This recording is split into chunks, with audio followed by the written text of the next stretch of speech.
दोस्तों, पिछली वीडियो में मैंने आपको बताया था कि कॉल बैक क्या होता है और कॉल बैक का क्यों यूज किया जाता है जावा स्क्रिप्ट में। ये पिछला वीडियो मैंने बनाया था तो उसमें बताया था। तो उसमें मैंने आपको ये बताया था कि कॉल बैक का जो कंसेप्ट है उसमें कुछ ड्रॉबैक है, कुछ प्रॉब्लम्स है उसमें। जैसे कि कॉल बैक हेल बोलते हैं, पिरामिड ऑफ डूम बोलते हैं। तो ये जो कॉल बैक के साथ जो इशू है, उसी इशू को सॉल्व करने के लिए प्रॉमिस को स्टार्ट किया गया जावा स्क्रिप्ट में। मतलब जो प्रॉमिस का कंसेप्ट है वो कॉलबैक के ड्रॉबैक की वजह से, उसके जो डिमेरिट है उसकी वजह से प्रॉमिस को लाया गया जावास्क्रिप्ट में। मैंने पिछले वीडियो में जो बताया था उसको थोड़ा सा रिकैप कर देता हूँ, क्योंकि बिना कॉलबैक समझे कि कॉलबैक क्या किस लिए यूज करते हैं, आप प्रॉमिस पे अच्छे से नहीं समझ सकते हैं। ऐसा नहीं कि दोनों डिपेंड है, लेकिन कंसेप्ट दोनों का सेम है कि किस लिए यूज करते हैं। जिस लिए प्रॉमिस यूज करते हैं उसी लिए कॉलबैक भी यूज करते हैं। ठीक है, तो मैं थोड़ा सा रिकैप कर देता हूँ, फिर प्रॉमिस के बारे में आपको इस वीडियो में आज बताता हूँ। देखिए, मैंने आपको पिछले वीडियो में बताया था कि जब कोई टास्क होता है जिसके कई सारे सब टास्क होते हैं, मेरा कहने का मतलब है कि अगर एक काम को कंप्लीट करने के लिए कई छोटे छोटे काम टुकड़े में करने होते हैं, एक सीक्वेंस में करना होता है, टुकड़े में ही नहीं है, वो एक सीक्वेंस में करना है। कई सारे एक्टिविटी है जिसको एक सीक्वेंस में करने पर एक काम कंप्लीट माना जाए, तो उस केस में हम कॉल बैक का यूज करते हैं। जैसे मैंने बताया था आपको कि आप मान लीजिए कि पिक्साबे पे जाते हैं, वहां पर कोई एपीआई यूज करना चाहते हैं, तो पिक्साबे पहले क्या कहेगा आपसे? वो आपसे कहेगा कि पहले आप रजिस्टर करो मेरे। रजिस्टर करने के बाद आपके पास एक मेल आएगा, मेल को आप कंफर्म करेंगे, आपका वैलिड ईमेल आईडी होगा, तो फिर वो ऑथेंटिकेट हो जाएगा और फिर आप उसके बाद पिक्साबे में लॉगिन कर सकते हैं। लॉगिन करने के बाद आप जो पिक्साबे का जो एपीआई है वहां से आप डेटा गेट कर सकते हैं, फोटो लेना है, वीडियो लेना है, जो भी है। उसके बाद उस डेटा को क्या कर सकते हैं, अपने एप्लीकेशन में डिस्प्ले करा सकते हैं। तो इस काम को करने के लिए मैंने बताया था कि हमें अगर इस तरह के चेन ऑफ एक्टिविटीज हैं जो एक सीक्वेंस में होने हैं, तो हमने बताया था कि आपको करना क्या होगा, इसको कॉल बैक की हेल्प से यूज करना होगा, कॉल करना होगा, तब आपकी एक्टिविटी जो है एक सीक्वेंस में कंप्लीट होगा। जो मैंने दिखाया था, पहले रजिस्टर्ड होगा, फिर ईमेल होगा, लॉगिन होगा, डेटा रिसीव होगा, देन डेटा डिस्प्ले होगा। अगर आपने वीडियो नहीं देखा तो मैं रिक्वेस्ट करूंगा आप उसको देख लीजिए। ऐसे मैंडेटरी नहीं है प्रॉमिस के लिए, लेकिन अगर देख लेंगे तो बेटर रहेगा। तो जैसे ही इस काम को कर रहे हैं तो कॉलबैक हेल की समस्या आ रही है, तो इससे रिजॉल्व करने के लिए, इस प्रॉब्लम से ओवरकम होने के लिए प्रॉमिस को डेवलप किया गया। अब देखिए कि यहाँ जो फंक्शन है ना, इस सब में पैरामीटर जा रहा है, लेकिन जब मैं प्रॉमिस बनाऊंगा तो इसमें पैरामीटर नहीं जाएगा किसी में भी। सारे फंक्शन प्रॉमिस यूज करेंगे, लेकिन किसी में भी आपको पैरामीटर नहीं देना है, पहली बात। दूसरी बात कि प्रॉमिस बनाने से पहले प्रॉमिस को एक्सप्लेन अब मैं करता हूँ, लेकिन प्रॉमिस को एक्सप्लेन करने के साथ मैं पहले एक दो चीज़ और बताऊंगा, जिससे कि आपको प्रॉमिस ज़्यादा क्लियर हो जाए। अगर मैं प्रॉमिस की बात करूँ ना, तो प्रॉमिस क्या है? आप देखिए कि एक इंटरफेस प्रोवाइड किया जा रहा है जावा स्क्रिप्ट की ओर से, और ये जो प्रॉमिस का जो कंस्ट्रक्टर है ना, मतलब इसमें हमें क्या करना होता है, एक एक फंक्शन पास करना होता है। वो फंक्शन जो होता है उसको एग्जीक्यूटर फंक्शन बोलते हैं। क्या कहते हैं? Executor function. ये फंक्शन ऐसा फंक्शन होता है कि जैसे ही आप प्रॉमिस को बनाएंगे, मतलब प्रॉमिस एक ऑब्जेक्ट है, मान लेते हैं इंटरफेस है, तो न्यू ऑपरेटर लगा के आप इसका ऑब्जेक्ट क्रिएट करते हैं। जैसे दूसरे प्रोग्रामिंग लैंग्वेज में न्यू ऑपरेटर का यूज होता है, जावा स्क्रिप्ट में भी आप क्या करते हैं, कंस्ट्रक्टर फंक्शन में न्यू ऑपरेटर यूज करके आप अपने ऑब्जेक्ट को क्रिएट करते हैं। प्रॉमिस के साथ भी ऐसा ही है। प्रॉमिस एक ऐसा इंटरफेस है जिसको बनाने के लिए आपको न्यू ऑपरेटर यूज करना है, तो फिर ये आपको क्या करता है, एक ऑब्जेक्ट रिटर्न करता है जिसको कि हम प्रॉमिस करते हैं। ठीक है, यही कंसेप्ट है। और ये जो फंक्शन है जो यहाँ हम पास कर रहे हैं, इसको कहते हैं एग्जीक्यूटर फंक्शन। क्या कहते हैं? Executor function. अब ये एग्जीक्यूटर फंक्शन क्या होता है कि जैसे आप ऑब्जेक्ट इधर क्रिएट करते हैं उधर ये एग्जीक्यूट हो जाता है, मतलब ये फंक्शन रन हो जाता है। तो इस कंसेप्ट को समझाने से पहले मैं आपको बताता हूँ कि कैसा हम ऐसा कोई ऑब्जेक्ट बना सकते हैं कि ऑब्जेक्ट बने और इधर फंक्शन कॉल हो जाए। तो इसके लिए मैं एक क्या करता हूँ, कंस्ट्रक्टर फंक्शन का यूज करता हूँ, जो जावा स्क्रिप्ट में यूज किया जाता है। आप कंस्ट्रक्टर फंक्शन जानते हैं? कंस्ट्रक्टर फंक्शन मैं बनाता हूँ केवल समझाने के लिए, थोड़ा सा वीडियो लेंथी भी हो जाए कोई बात नहीं, लेकिन समझ में आना चाहिए। मान लेते हैं एक पर्सन बनाना है। इस पर्सन को बनाने के लिए मैं कंस्ट्रक्टर फंक्शन यूज करूंगा। पर्सन बनाना है ना, पर कंस्ट्रक्टर फंक्शन को बनाने के पहला लेटर कैप्स में देते हैं, कन्वेंशन है। और फंक्शन लिख दिया। अब मान लेते हैं इसमें कोई पैरामीटर पास करना है, ए बी सी जो भी लिखना है लिख लीजिए। तो इस कंस्ट्रक्टर फंक्शन का रूल है कि इसके जो भी पैरामीटर है ना उसको इनिशियलाइज करने के लिए हमें दिस डॉट ए करके जो पैरामीटर हम पास कर रहे हैं उसको देना होता है। माइंड कीजिएगा मैं कहना क्या चाह रहा हूं, ये जो ए है, इधर का जो ए है, ये आपका पैरामीटर से इधर आ रहा है, और ये जो है आपका लोकल है। ठीक है, तो इस चीज को समझना है। ऐसे में जब कभी लोकल मतलब कंस्ट्रक्टर फंक्शन है, फिर फैक्ट्री फंक्शन है, बहुत सारे फंक्शन होते हैं। कंस्ट्रक्टर फंक्शन ही नहीं है, फैक्ट्री फंक्शन और भी तरह के फंक्शन होते हैं, प्योर फंक्शन होते हैं। तो इन सब के बारे में जब बताऊंगा जावा स्क्रिप्ट में तो आपको ज़्यादा क्लियर होगा। एट दिस मोमेंट मेरा टारगेट ये है बताना कि एग्जीक्यूटर फंक्शन कैसे एग्जीक्यूट कर देता है तुरंत, जैसे ऑब्जेक्ट बनता है। अब ये फंक्शन बना ना, अब इस फंक्शन को अगर पर्सन को क्रिएट करना है तो हम इसमें कोई पैरामीटर पास करेंगे। हो सकता है कि मैंने अपना नाम लिख दिया, ठीक है, और इसको फिर मैं एक पर्सन का नाम P1 लिख दे रहा हूं, ऑब्जेक्ट बन गया। अगर मैं इसको कॉल करूं ना PLG करके P1, और इसकी प्रॉपर्टी क्या है, फंक्शन की प्रॉपर्टी ये है, ये इन्वोक हो जाएगा। अगर मैं जाकर ब्राउजर में चेक करूं, नहीं ये अभी नहीं हो रहा है क्योंकि मेरा ये जो है ना इंडेक्स में इसके चेंज करना होगा। कॉलबैक वाला जो स्क्रिप्ट, इसकी जगह मुझे क्या करना होगा, इसकी जगह मुझे प्रॉमिस वाला देना होगा। इसको कमेंट कर दे रहा हूँ, अब इसका मुझे जरूरत नहीं है, मुझे आज प्रॉमिस पढ़ाना है। तो आप प्रॉमिस जब बनाते हैं और इसको सेव करके जब देखेंगे तो आप देखेंगे कि क्या हुआ, अजीत आया। आपने स्ट्रिंग टाइप डेटा पास किया, स्ट्रिंग आया। अगर आप 2 मिनट के लिए इमेजिन किए कि एफ आप पास कर रहे हैं, मतलब फंक्शन के लिए मैं एफ लिख दे रहा हूँ, ऐसा कोई जरूरी नहीं कि आप ए लिखेंगे तो काम नहीं करेगा। अब यहां पर अगर आपको कोई फंक्शन में पास कर दो, जैसे मैं CLG ही पास कर देता हूं और मैं यहां लिख देता हूं आई एम अ फंक्शन। अब ये जो जा रहा है ना, एक फंक्शन आप दे रहे हैं यहां पर, तो ये क्या होगा, ये फंक्शन यहां इन्वोक हो जाएगा। अब जैसे आपका ऑब्जेक्ट बिना मैं इसको किए ही, जब P1 जैसे बनेगा आप देखिएगा कि सेव करने में मैं क्या कर रहा हूं, आई में फंक्शन एग्जीक्यूट हुआ। तो ये फंक्शन जो है ना आपका एग्जीक्यूटर फंक्शन है। इसी तरह का कुछ फंक्शन आपका इस प्रॉमिस के केस में भी होता है। मुझे ये समझाने के लिए ये करना पड़ा, ये चीज पूरा समझाया आपको कि एग्जीक्यूटर फंक्शन कैसे एग्जीक्यूट हो जाता है अपने आप। अब रही बात की ये फंक्शन है एग्जीक्यूटर फंक्शन, तो इस फंक्शन का कुछ अपना पैरामीटर हो भी सकता है, नहीं भी हो सकता है। एक सिंगल पैरामीटर हो सकता है, मल्टी पैरामीटर हो सकता है, व्हाटएवर। तो इसका जो प्रॉमिस बनता है, जो मतलब इसकी जो डॉक्यूमेंटेशन के अकॉर्डिंग आप जाएंगे, तो ये क्या करता है कि 2 पैरामीटर लेता है। और क्या, मैं एरो फंक्शन यूज कर रहा हूँ, इसमें घबराना नहीं है। तो ये क्या करता है, एक कॉलबैक लेता है। इसलिए मैं बोला कि आपको कॉलबैक पढ़ना चाहिए, जो पिछला वीडियो बनाया हूँ कॉलबैक का उसको आपको पढ़ लेना चाहिए, देख लेना चाहिए। तो एक आपका जाता है जिसको कहते हैं रिजॉल्व, मैं अभी समझाऊंगा, केवल आप सुनते चलिए अभी। दूसरा आपका जो होता है रिजेक्ट। ये दोनों जो है ना, जो पैरामीटर आप दे रहे हैं फंक्शन को, ये क्या है, यहां से यहां तक ये फंक्शन है आपका, यहां से यहां तक। और ये जो फंक्शन का जो पैरामीटर है, एरो फंक्शन आप पढ़े होंगे, ये भी एक फंक्शन है, ये भी फंक्शन। जैसे मैंने अभी एक एग्जांपल करके दिखाया था कि फंक्शन हम पास कर रहे हैं। तो रिजॉल्व भी आपका एक कॉलबैक है, यहाँ पर सी भी लिख सकते हैं समझने के लिए। ये क्या है, कॉलबैक है, और ये भी क्या है, कॉलबैक है। ये दोनों आपका कॉलबैक फंक्शन है। और ये एक अलग फंक्शन है एग्जीक्यूटर फंक्शन, जो एग्जीक्यूट होगा।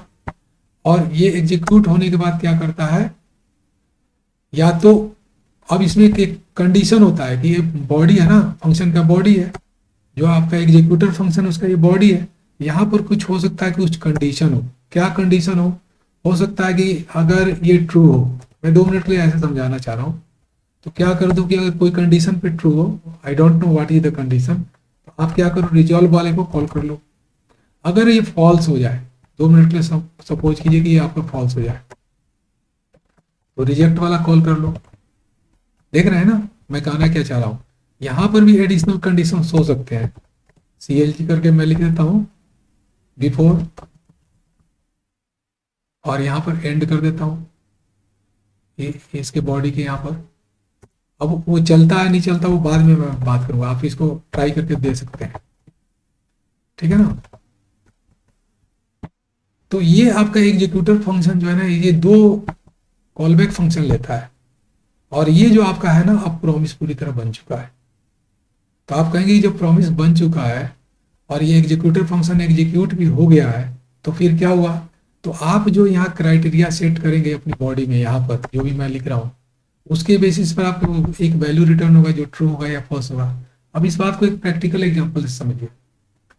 मान लेते हैं एक फादर है और उसका बच्चा है, स्कूल में पढ़ रहा है। फादर ने प्रॉमिस किया एट दिस मोमेंट, बच्चा गया फादर से बोला कि मैं बाइक चाहिए।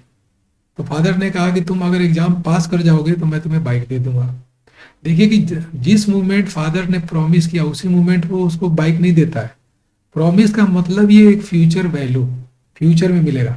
अगर उसी समय मिल जाए तो उसको प्रॉमिस थोड़े कहते हैं।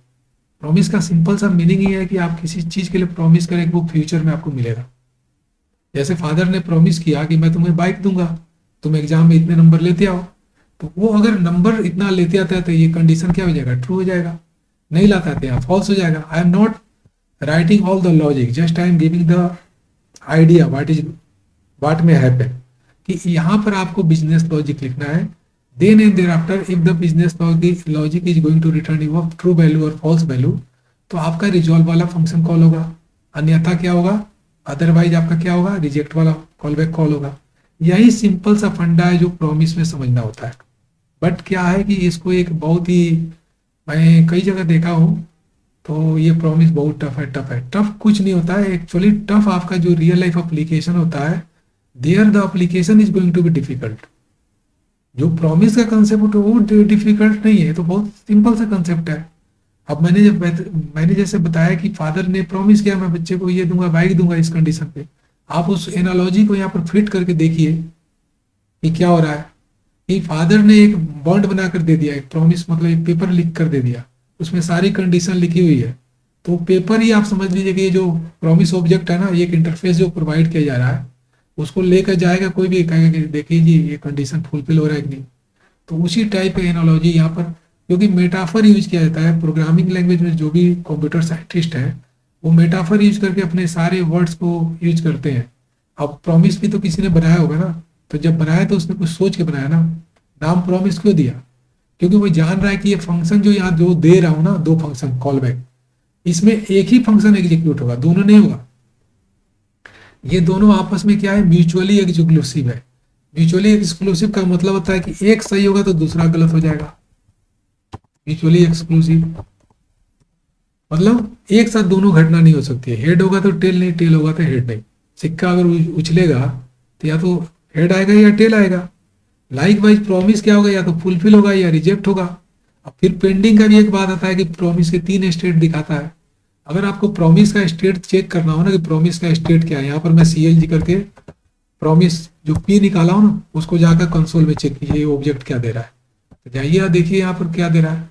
यहाँ प्रॉमिस जो है क्या दे रहा है, फुलफिल्ड हो गया। क्यों फुलफिल्ड हो गया, क्योंकि ये ट्रू मैंने कर दिया है। अगर मैं फॉल्स कर दूं ना तो ये रिजेक्ट में चला जाएगा। देखिए कि ये रिजेक्ट में चला गया। लेकिन जो प्रॉमिस जो होता है ना इनिशियल स्टेट में, क्या होता है, वो पेंडिंग स्टेट में होता है। ये तब होता है जब आप यहाँ पर के स्टेट में, ठीक है, मतलब जब आपका ना रिजॉल्व हुआ ना रिजेक्ट हुआ। जैसे ही रिजॉल्व या रिजेक्ट हुआ, स्टेटस क्लियर हुआ प्रॉमिस का, तो उसके बाद आप नहीं कहेंगे। तो ये प्रॉमिस के 3 स्टेट होते हैं, पेंडिंग स्टेट, फुलफिल्ड स्टेट और रिजेक्ट स्टेट। तो ये प्रॉमिस का स्टेट क्या हुआ यहाँ पर। अब यहाँ जो दिया है ना आपको प्रॉमिस, मैं बहुत सारी चीजें अभी आगे पढ़ाऊंगा। अब यहाँ पर दे ना फाइनली वगैरह दिया, ये क्या चक्कर है। आप जब प्रॉमिस ऑब्जेक्ट बनाते हैं तो आपको कई सारे मेथड से भी इसके साथ कॉल कर सकते हैं। ये प्रॉमिस ऑब्जेक्ट बना दिए ना, आप इसमें जाकर चेक कीजिए कि इसको कॉल कर सकते हैं देन मेथड से। ये देन क्या है, ये फंक्शन लिखा हुआ है। और फाइनली भी क्या है, एक फंक्शन दिया हुआ है। कैच क्या है, ये भी फंक्शन दिया हुआ है। तो जब आप प्रॉमिस ऑब्जेक्ट बना देते हैं, देन एंड देयर आफ्टर क्या करते हैं कि आप इस प्रॉमिस को यूज करते हैं। अब ये जो यहाँ से यहाँ तक का जो पार्ट लिखा ना, पूरा ऊपर का जो भी देख रहे हैं, ये प्रॉमिस को क्रिएट करने का फेज है। इसको हम कहेंगे प्रॉमिस क्रिएशन फेज। इसको क्या कहेंगे? Promise creation phase. अब फुलफिल होगा, रिजेक्ट होगा, वो इसके बाद हो गया। अब फादर ने, लड़के ने देखा कि मैंने तो 99 लेकर आया हूं, तो अपने फादर के पास जाएगा, कहेगा आप प्रॉमिस फुलफिल करो। तो जब वो प्रॉमिस फुलफिल होगा ना, तो रिजॉल्व वाला कॉल होगा। तो फादर कहेंगे अच्छा ठीक है, मैं इस फंक्शन को कॉल करता हूँ। लेकिन अगर बच्चा गया फादर के पास, गया कि मेरे तो 15 नंबर यहाँ है, तो फादर कहेंगे तुम्हारा तो प्रॉमिस फुलफिल नहीं हुआ, चलो मैं इस फंक्शन को रन करूंगा। तो उसकी पिटाई भी कर सकते हैं बच्चे की।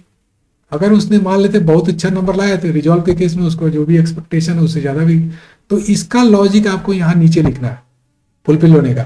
तो कॉलबैक जो भी है उसका लॉजिक आप तब लिखेंगे जब आप प्रॉमिस पी मिल गया, तो पी पे आप तो या तो देन लगाइए, या फिर कैच लगाइए, या फिर फाइनली लगाइए। आप सोच रहे होंगे ये मैं क्या कर रहा हूं, ऐसा कैसे हो सकता है कि डॉट लगाते जा रहे हैं, एक के बाद एक लिख रहे हैं।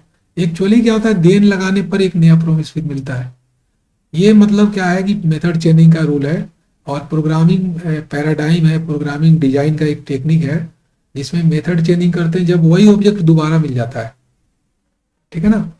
तो इस तरीके से आपको जो देन तब रन होगा जब आपका ये रिजॉल्व वाला होगा, तब ये वाला फंक्शन कॉल हो जाएगा। मैं मान लेते हैं इसमें एक एनोनिमस फंक्शन लिख देता हूं, मैं कुछ नहीं लिख रहा हूं, और मैं यहाँ लिखता हूँ CLG प्रॉमिस फुलफिल्ड। मैंने 2 बार कोटेशन दे दिया है।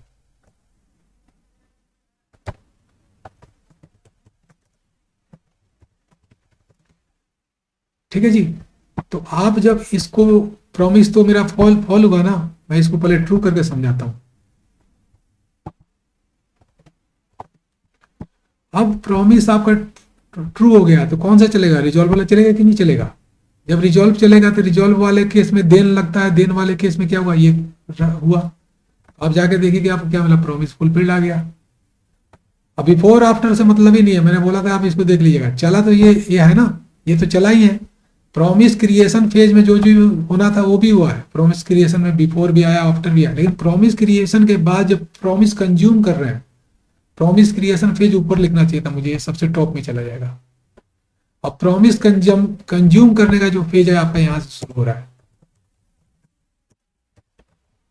कंजम्पशन होना चाहिए, इंग्लिश वर्ड कंजम्पशन होता है, नाउन है।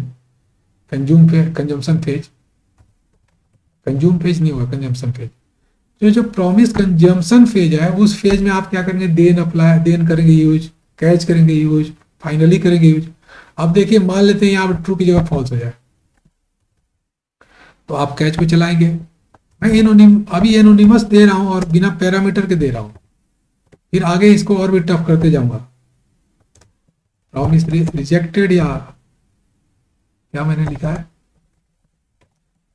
देखिए कि कितना कंसेप्ट इजी है, लेकिन उसको कितना हम टफ बना देते हैं, अभी आपको क्लियर समझ में आएगा। अब देखिए कि प्रॉमिस रिजेक्टेड आ गया, क्यों आ गया? और फाइनली क्या होता है कि ये जो है हर हालत में ही चलता है। ये ऐसा फंक्शन है फाइनली, जैसे कि आप ट्राई कैच में ब्लॉक पढ़ते हैं ना, तो प्रोग्रामिंग में जैसे कि डिबगिंग वगैरह करने में आपका डेटा, मतलब कि एरर हैंडलिंग में, तो ये I will run every time, I will run in both case. Both मतलब रिजेक्ट हो या रिजॉल्व हो, दोनों केस में ये चलेगा। आप टेस्ट कर लेना, रिजेक्ट होगा तब भी चलेगा और फुलफिल होगा तब भी चलेगा। अगर मैं यहाँ पर कर दूं फुलफिल, तब भी चलेगा। देखिए प्रॉमिस का कंसेप्ट इतना इंपॉर्टेंट है, जो फेच एपीआई और जितने भी अदर एपीआई है, वो प्रॉमिस ही आजकल, प्रॉमिस के कंसेप्ट पर ही वो सारे एपीआई डेवलप किए। एपीआई मतलब मेथड, एक तरह का मेथड। एपीआई पर भी मेरा एक वीडियो है, उसको पढ़ेंगे देखेंगे तो आपको अच्छे से समझ में आए एपीआई और मेथड में क्या डिफरेंस है। मैं लूजली स्पीकिंग सेंस में मेथड बोलता हूँ, ठीक है। एनीवे, अब मैं आपको बताऊं कि जब प्रॉमिस आपका फुलफिल हो रहा है ना, तो ये मेथड कॉल हो रहा है, लेकिन क्या जरूरी है कि यहाँ पर आप कोई पैरामीटर नहीं देंगे? दे सकते हैं। ये डेटा कहाँ से आएगा फिर? अगर इसमें आप डेटा देंगे तो ये डेटा कहाँ से आएगा? ये डेटा यहाँ से आएगा। ये डेटा आपका प्रिमिटिव टाइप का हो सकता है, एक ऑब्जेक्ट हो सकता है, कुछ भी हो सकता है, वाट एवर।